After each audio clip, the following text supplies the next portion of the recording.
In today's video, I'm going to teach you how to unarchive cards on Trello. If you've ever accidentally archived a card or simply need to reinstate one for ongoing projects, this guide will walk you through the steps to bring those cards back to where you need them. First, you'll need to log into Trello using your desktop or web browser. Once logged in, navigate to the specific board where your card was originally archived. This is important because each board in Trello operates independently, meaning archived items will be stored only on the board where they were archived. Now that you're on the correct board, let's move on to uncovering those archived treasures.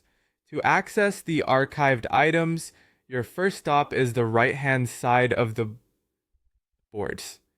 Here, you'll find the Show menu button. Give that a click, and a sidebar will slide out with various options. Next, you'll want to click on More, which reveals additional actions related to your board. With that drop-down open, you should now see the Archived Items option. Click on it to move forward.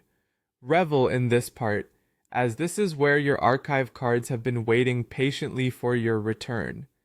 Now that the archived items are visible, it's time to locate the specific card you wish to unarchive. Depending on how long it has been since it was archived, you may need to scroll through the list. Be patient here, especially if your board handles a lot of cards, as it may have accumulated a sizable archive. Once you've spotted the card you want to bring back to action, it's time to restore it to the board. On each archived card, you'll notice an option labeled Send to Board. Click on that and voila, your card will automatically pop back into its original list and be ready for you to use again.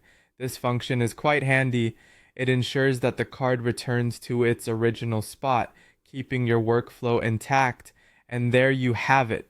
You've successfully unarchived a card in Trello. These steps may seem simple, but they pack a punch for keeping your project management organized, flexible, and adaptable. Whether it's for reviving old ideas, revisiting previous tasks, or simply correcting a misplaced click, knowing how to unarchive is a valuable Trello skill. Thank you for watching, and hopefully this guide has empowered you to navigate Trello more efficiently. If you found this video helpful, don't forget to like, share, and subscribe for more insightful guides. See you in the next tutorial!